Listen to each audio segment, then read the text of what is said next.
Okay, so I like to pretend that you all come to hear me, but I know you don't. You came here today to hear Terrie Rizzo. Terrie is the chair of the Florida Democratic Party.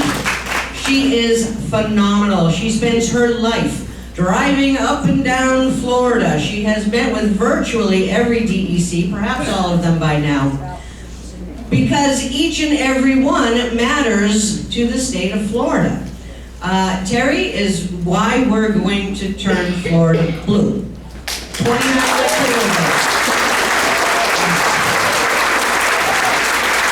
as a host, I think this is your second time, third time? Second time. We love her. You're going, those of you who haven't heard her, you're in for a treat. Terrie?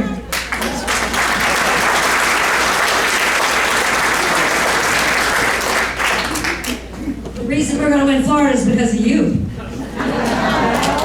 Hello, Villages Democrats. Hello, Villages. This is the year we have been waiting for, is it not?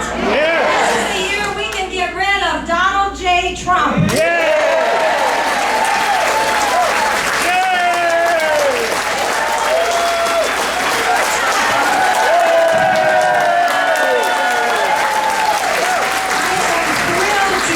Today with you, absolutely thrilled. I look around this room and I am energized. Look at all of you who are here. This is absolutely phenomenal. I'm going to bring official greetings from the Florida Democratic Party, from Mike Coleman, who is the chair of the campaign committee, and he's my vice chair in Palm Beach County. And Mike and I came up because we wanted to be with you. You are doing such a phenomenal job here. Kathy Hardy, you are phenomenal. Excuse me. Chris Stanley. All right, Chris Stanley. Kathy Hardy's over there.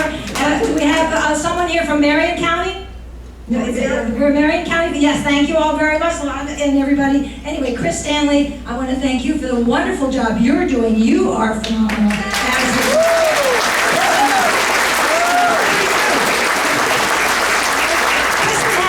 If it was up to me. Okay.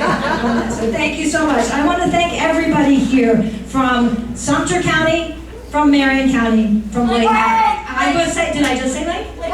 I said Lake County because you all are so critical to all of us. And I especially want to thank my precinct captains. If you're a precinct captain, stand up, please. Precinct captains.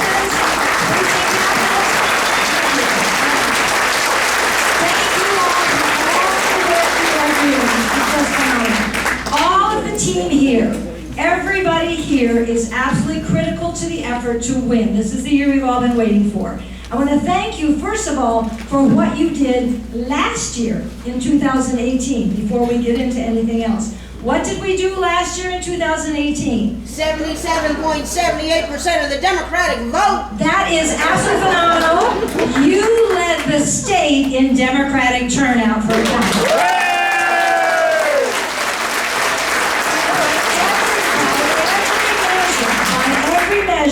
You led the state for counties of your size. If every small county, if every county had done what you had done, we would have a Democratic governor and a Democratic senator.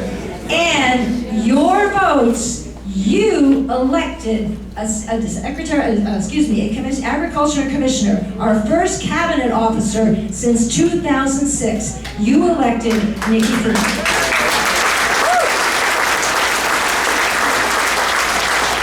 It's phenomenal what you accomplished. We know how tough it is here. We know you're outnumbered, but you are standing strong. You work, you make the state proud, and we are proud of you, and I'm here to say thank you. It is absolutely critical. And now, we're 9 months out from the most important election of our lifetime, right? And I don't know about you, but I would crawl upon broken glass. I would walk across burning coals. I would do absolutely anything to make sure that we elect a Democratic president and get rid of Donald J. Trump.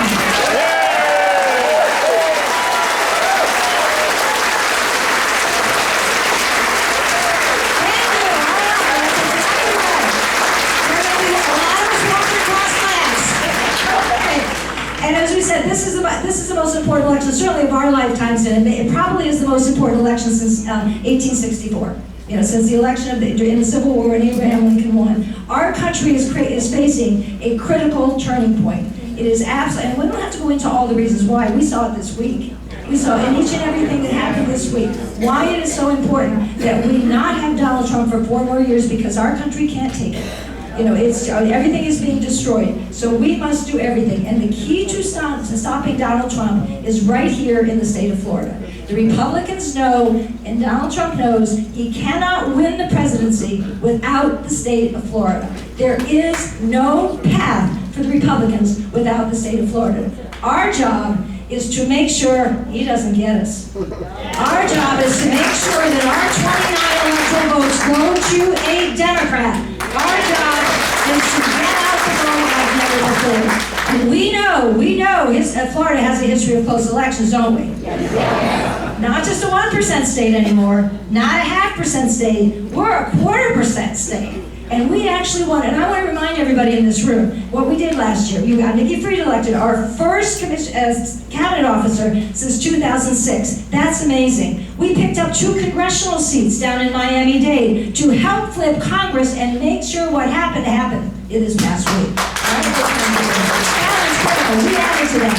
We picked up 3 county commissions in the state. Miami-Dade, Hillsborough, and Orange county commissions got flipped, making the 5 largest counties along with Palm Beach and Broward in Democratic hands. That's significant because things happen in when you have Democratic county commissioners in control and helping pass Democratic legislation, which are critical. Really important. We elected the largest legislative delegation since 1998 to Tallahassee. Since 1998. It's still not enough. They picked up state house and state Senate seats to make us the largest legislative delegation. Still not enough. We got work to do because our Democrats can't win when push comes to shove up there. But we're making things happen and making changes. And we also passed Amendment 4. Now there's work to be done on that, but ultimately, and it's going to be worked out, people who are returning citizens will have the right to vote. And a lot of them already do. And as everybody knows, 2 heartbreaking losses. Bill Nelson lost by 10,033 votes. 10,033. Andrew Gillum lost by 32,000 and change. This year, we need to put in place what we need to do to make sure that we're on the other side of that this year and that we win and take back the state of Florida, because as we said, it is absolutely critical that we do so. So how do we do better, everybody? How do we do better so that we take the state of Florida? Well, first of all, we build off what we did well. What did we do well that got us to where we were last year? Because last year we had record Democratic turnout in the state of Florida. All right? What worked? Well, we analyzed it. We took a look at all the things that worked well. First of all, what really worked well was vote by mail. Right? And we talked about that in the importance of the ballots. Now, we don't want to mail them in right now, but ultimately we want to get them in. Right? And we want most people to vote by mail. Vote by mail, and especially targeting people who are occasional voters, who are the ones who are not as likely to vote in every election, and making sure they get a vote by mail ballot in their hands is one of the reasons that we picked up several 100,000 votes last year, over 500,000 votes, who would not have normally voted in an off-year election and did because we got a vote by mail in their hands. That's one of the reasons we helped elect Nikki Fried also, was getting that record number of vote by mails out. That worked well. This year we're going to double down and do that even harder. So that's one thing. Secondly, expanding the field and working in all 67 counties. We know every county is important. We no longer can count on just the big blue counties. It's important that every county participate to the maximum degree. So the 67 county strategy worked. And what's our goal? It's simple. The goal is, we know you can't win in some of these red counties. In other words, the votes just aren't there. But to lose by less, narrow the margins across the Panhandle, for example, narrow the margin and lose by less in most of those counties. And in the swing counties, flip the swing counties, make sure we get out the Democratic vote, add more Democrats to the polls, and flip the swing counties. And then in the big blue counties like Palm Beach, where I'm from, run it up. Make sure we get out as many votes, maximize our votes, and run it up in the big blue counties. And that's the strategy. The 67 county strategy worked last year. We need to work it even harder. So we're going to double down on it, and we'll talk about ways to do that in just a minute. So vote by expanding the field. And also, don't concede red territories. Run candidates in every election possible. Make sure we have Democratic candidates running to give choices to voters. And we will win some of those seats. And when we have candidates in seats, even in the tough districts, the Democratic candidates bring out Democratic voters, and we elect more Democrats that way. So those are the kinds of things that worked last year. That's how we got some of the largest legislative delegation in Tallahassee, because we contested seats and won them. So that's what we're going to do and double down. But what can we do to improve on that? So the analysis, and taking a look at it, there are a couple things that we added in terms of the Florida Democratic Party. Number one, first and foremost, really critical, is voter registration. Have you heard this before? Have you heard this before about voter registration? It is really critical. The last time the Democratic Party as a party concentrated on voter registration was the Obama years. All right, and I see a lot of heads nodding on here. The last time the party as a party, that doesn't mean voter registration didn't happen. It did. It just wasn't a focus of the party. And the party focused on more organization, more doing other things, but not voter registration. And slowly, Democrats lost the margin and lost the edge that we had in terms of voter registration across the state, in some counties and also across the state. So this is, and over the period of time, for example, when Hillary Clinton came in 2016, she found that when the campaign came in, they had to concentrate on registering voters rather than organizing initially. So lost time in terms of getting out, in terms of actually campaigning. It's really important that we focus on voter registration. Ran the numbers, did the analysis, and we found that the Democratic Party needs to register 200,000 voters by the primary, the August primary, not this one, but by the August primary, in order to have the numbers we need. And having the numbers we need, particularly in key districts. In districts that are, for example, lean Republican, adding a certain number of votes will take that to a toss-up. In some districts, which are toss-ups, we can adding a certain number of votes will take it to a lean Democrat. And in districts that are lean Democrats, adding a certain number of votes will take it to a safe Democratic seat. So doing the numbers and running the analysis, does this all make sense to everybody? And so it is not only comprehensive, but it's strategic. And so we're focusing efforts on getting voters registered everywhere, because everywhere is important for the 67 county strategy, but particularly in swing districts. A lot of those swing districts are across the I-4 corridor. A number of them are in South Florida, in Miami-Dade, and they're all over the state. But you get the idea. Adding voters to the rolls, and particularly where it matters to help swing those districts, and protect some of our districts too. For example, Debbie Mercarsell-Powell. Debbie Mercarsell-Powell was one of the Congress people that was elected in Miami. She is in a very tough district. She didn't win by a lot. She just won by a couple thousand votes. And she is vulnerable. And the Republicans are going to come after her. They've already recruited a very, very top-level candidate to come after her, and they're going to spend tons and tons of money. So it is important that we, as Democrats, register voters in her district and do everything we can to protect her seat in Congress. So that's the kind of thing we're doing with voter registration. It is absolutely key. And how are we registering voters? Well, the Florida Democratic Party, developed a massive plan to do a voter registration in any number of ways. And we had massive investment. For the first time ever, the party is investing, we've invested actually $3 million this past year in terms of voter registration in a variety of ways. Organizing Corps, getting college kids on campuses doing organizing. And I should have said, with regard to the voter registration, not just in swing districts, but we're also targeting Hispanics, African American, and youth voters, because those are areas that where we need to increase our numbers, and so we're targeting those areas for voter registration as well.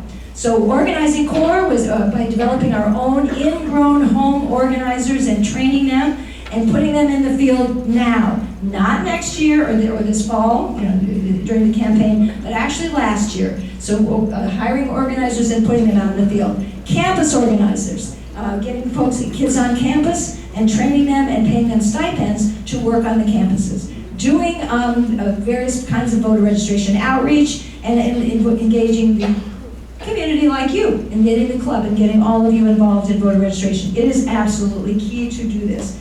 So voter registration is something that is very, very critical. And has it been working? Let me tell you what has happened. I want to tell you what the results are. And first of all, why the Florida Democratic Party? Why should the party be doing this?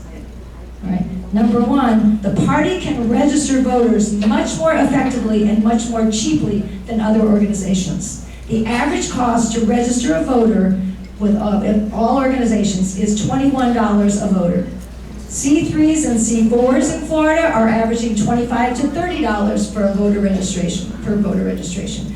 The party can register a voter, all things considered, for $18 or less. All right, so we get the biggest bang for your buck when the party does voter registration. So when the party invests and does it, we register for less. This is the biggest bang for the buck. And we are also the only organization in Florida, besides the Republican Party, who can register partisanly. We can register wearing our Democratic t-shirts. We can talk about values. When the League of Women Voters registers voters, for example, they have to do it in a nonpartisan fashion and take all voters who register. The Democratic Party can focus on and concentrate on registering voters in more districts where we can target more Democrats, where Democrats are likely to be. We can wear our Democratic t-shirts and talk about what it means to be a Democrat, and it's important to do that. And we do this in particular districts. And what have the results been so far? Well, let me tell you, we started this program in June of this past year, more than a year out of the election. So far, in 1919, I have the results through January, 63% of the voters registered by us are Democrats. And only 9% of the voters that we registered, because we have to take everybody, of course, only 9% were Republicans. Right, so that is exceptionally good. It is exceptionally good. We had a 7-to-1 ratio, which is amazing. It's absolutely amazing. Leaps and bounds ahead of any other organization, and League of Women Voters, any other C3s or C4s. So when we register, we're registering mostly Democrats, which is great.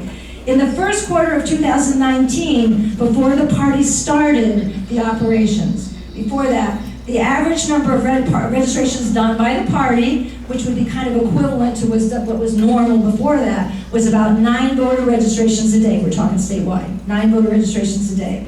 In the second quarter, when we had started to ramp it up a little bit, we increased the voter registrations to 28 registrations a day, statewide.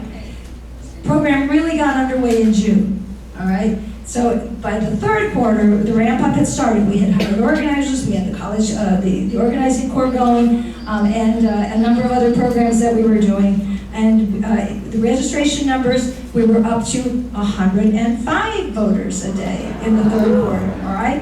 And in the fourth quarter, which is notoriously bad because the holidays are in the fourth quarter, we've averaged 123 voters a day, all right?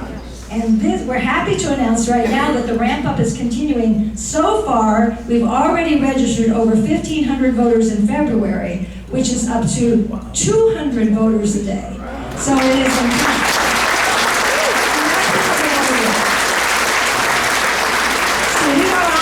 In terms of the numbers, we are on track to get our 200,000 by August of this year. So if we keep it up, the ramping it up. So we're also targeting younger populations and minority populations, the voters that we need. And it's working. 41% of all the voters that have been registered, wait till you hear this, are between the ages of 18 and 24.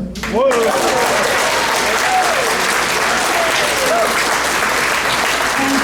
56% are below the age of 34. More than half are below the age of 34. 34% of all voters are African American and 23% Hispanic. So showing that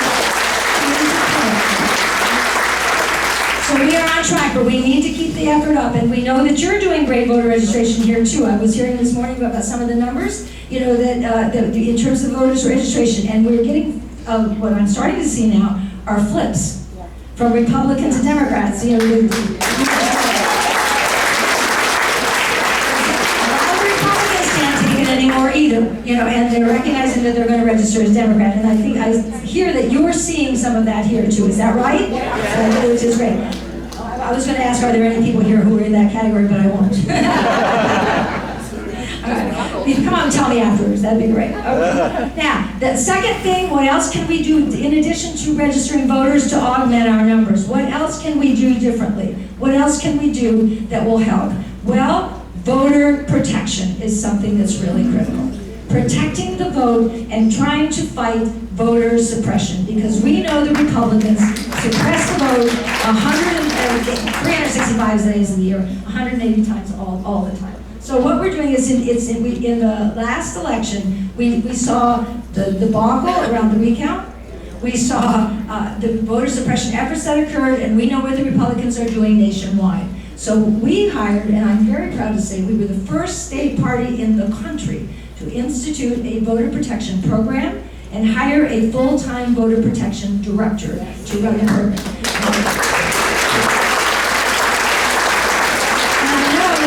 You've seen him, Brandon Peters, who's the head of our voter protection program, who is putting together voter protection teams in all the counties. We have our, and you've heard about this, so I won't spend a lot of time on it, but we put up a voter protection hotline last June, July, it actually went live in the very beginning of July, the first full-time voter protection hotline where voters who have any questions about voting at all can call. Now normally, for those of you who might not know, normally those go up about the time of the primary, the real primary, in August. And usually the voter hotline will go up sometime around July of an election year. We put ours up July of the off year so that voters can call in with questions. And we've gotten, we get tons of questions. The most common question relates to Amendment 4, and we're able to direct those returning citizens to the appropriate people to call or provide them advice.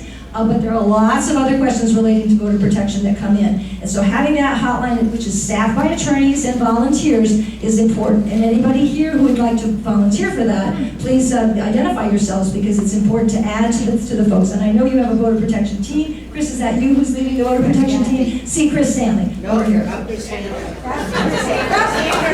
God, Chris Anderson. I told you I'm terrible with names. Okay. I told you I'm terrible with names. All right.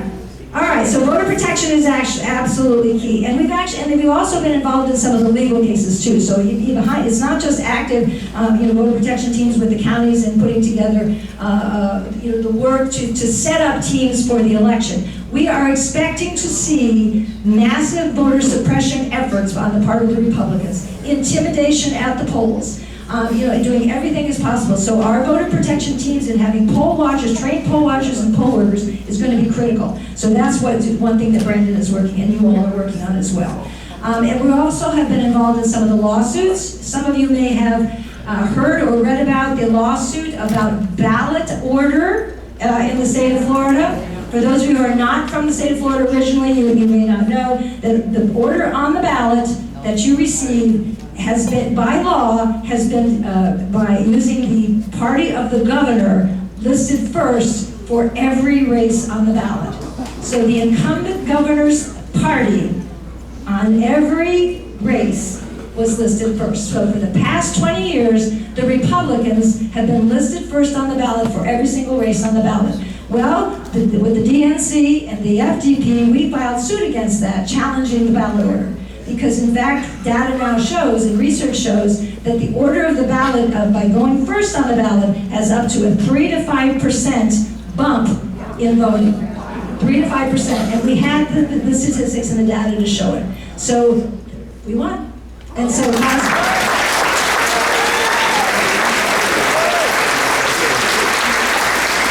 if we go back to what we talked about before, when you lose a race by less than 0.25%, and the other guy got an automatic 3 to 5% by going first, that counts, that matters. So by winning this lawsuit, now what's going to happen has yet to be determined. So but it will be coming in soon, because I think it's next month that they have to decide and determine what the ballot is. It may be alphabetical, it may be flip of a coin, whatever it's going to be. It won't be the governor's party listed first every time anymore because of that lawsuit. That's what I'm going to do.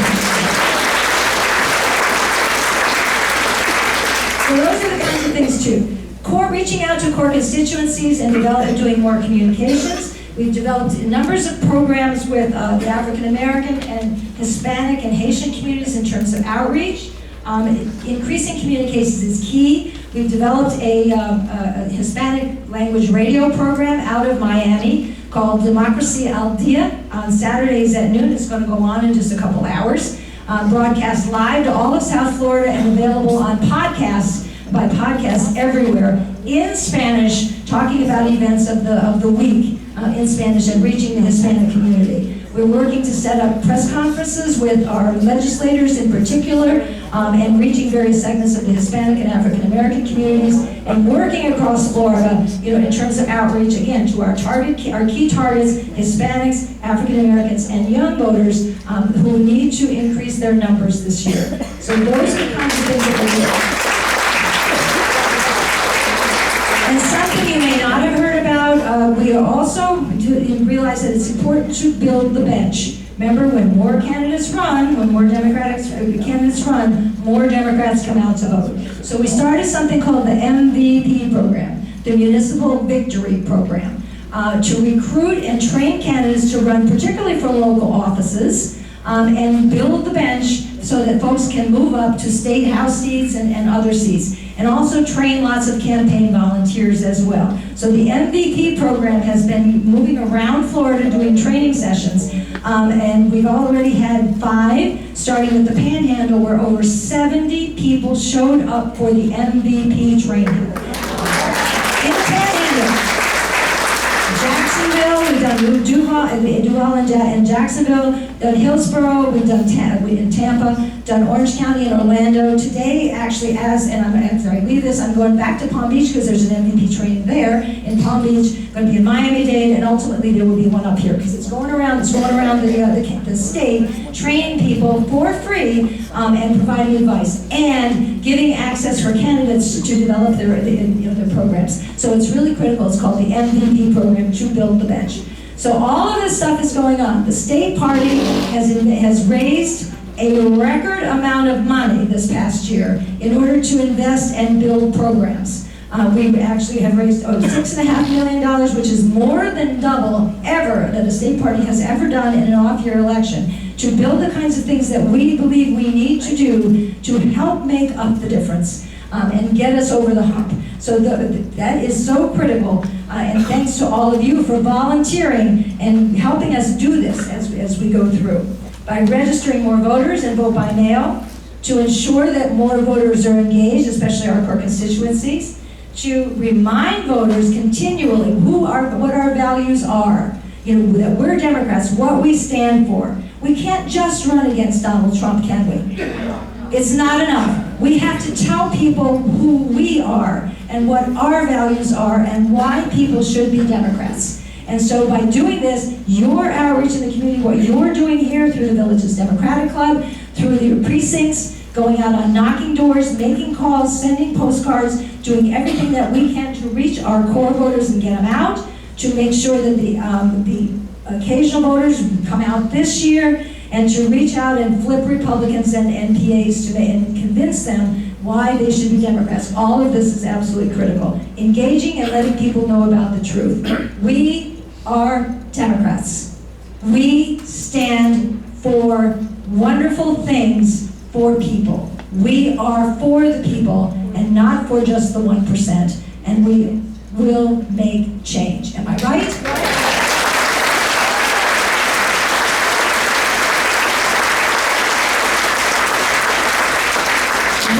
Your help, with each and every one of you in this room working, we are the team that's going to win. We must do so. And I'm going to ask you to take a pledge.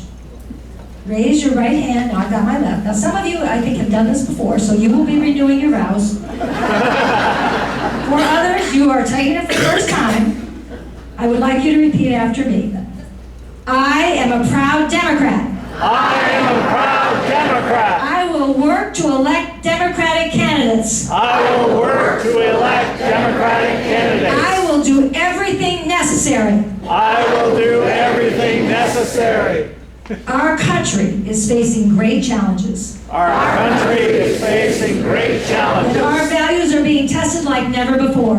Our values are being tested like never before. But I will work my fingers to the bone. I will work my fingers to the bone. And if we work together, If we work together, if we work together, if we work together, if